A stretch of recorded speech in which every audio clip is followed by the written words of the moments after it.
Workers are ramping up efforts to clean up the wreckage of the major bridge in Baltimore that collapsed earlier this week.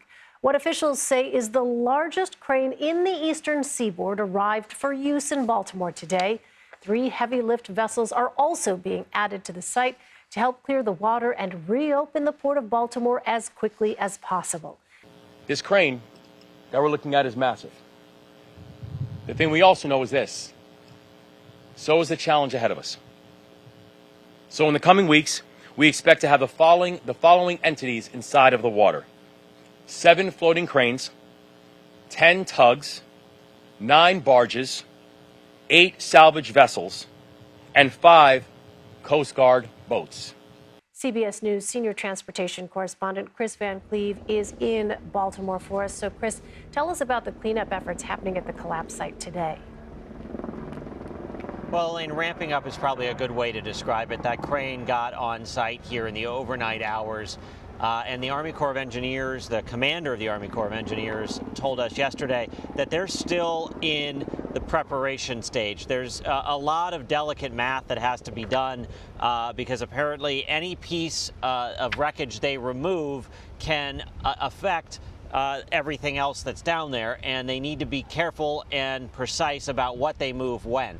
Also, the first thing they'd like to do is get that piece of the bridge that's resting on the cargo ship removed. But they think that weighs between 3,000 and 4,000 tons. That crane, the strongest floating crane on the East Coast, can only lift about 1,000 tons at a time. So they're going to have to cut that section into pieces, and they have to do that carefully because of what it's resting on.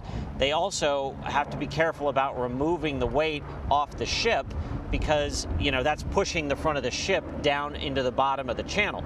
So this is delicate, complicated work that's going to take a lot of prep time and also just sort of slow and steady work. Once it gets started, they expect it to be a 24/7 operation until it is complete, both at the surface of the water and with divers under the water, because there is a lot of debris that is sunk down some 50 feet into this almost midnight, pitch black, dark water that's going to have to be cut into pieces that can be lifted out. It does sound incredibly complex, Kris. As you note, a lot of preparation, it sounds like, still underway. And so even as that takes place, Kris, talk to us about the impact locally and nationally of the closure of this bridge.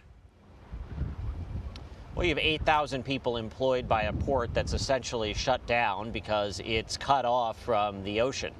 We know there are a number of cargo ships both on this side of the harbor that can't get out, and a number of vessels in the Chesapeake Bay that can't get in. There are also 2 cruise ships that originated from here that aren't going to be able to get back here. So you have to figure out what to do with those cruise passengers and how you're going to reunite them with their vehicles and things parked here in Baltimore. So you have 8,000 people whose jobs, whose livelihoods are in limbo. And the state legislature here is looking at legislation to surge some emergency funding, some basically payroll protection, if you will, for those workers. But this port's one of the busiest in the country, the 9th busiest. It handles a lot of cars. It handles a lot of sugar, a lot of coal.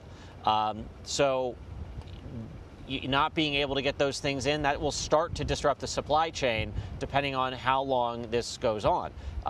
Cruise ships and cargo ships will be able to reroute to other ports. The Port of Savannah, you go a little bit further up north to the Port of Newark and the Port of New York, New Jersey. Those are large ports that can take some of this overflow, but it's gonna be a disruptor.